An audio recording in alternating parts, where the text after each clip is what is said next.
केसली स्वास्थ्य केंद्र में जो है इंडियन मेडिकल एसोसिएशन और स्वास्थ्य विभाग सागर के समन्वय से एक स्ट्रोक एवं लकवा इसके लिए जो है एक जागरूकता शिविर जो है इसका आयोजन किया गया।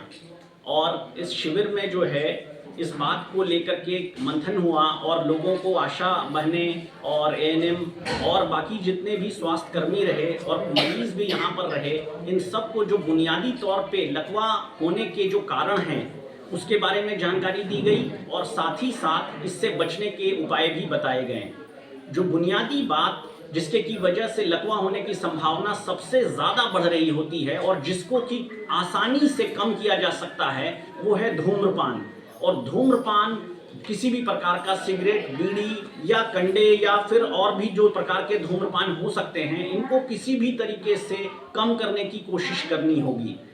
दूसरी चीज़ है ब्लड प्रेशर की दवाइयों का ईमानदारी और लगातार सेवन करने की आवश्यकता है जब तक कि डॉक्टर साहब ने इसके बारे में और कोई दिशा निर्देश नहीं दिया हो।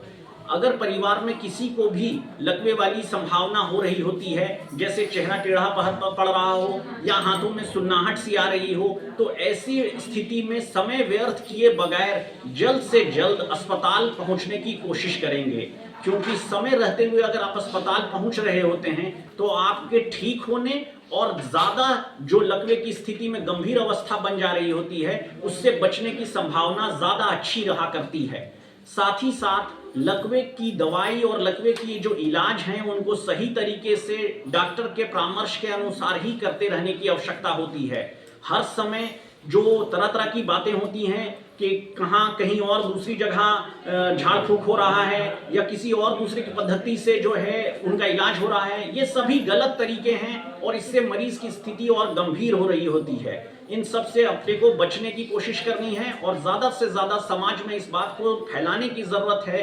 कि जब भी इस तरह की स्थिति उत्पन्न हो रही है, जब चेहरे में टेढ़ापन हो या झुनझुनी सी आ रही हो हाथे पैर में, तो ऐसी स्थिति में जल्द से जल्द अस्पताल पहुंचना है। धन्यवाद।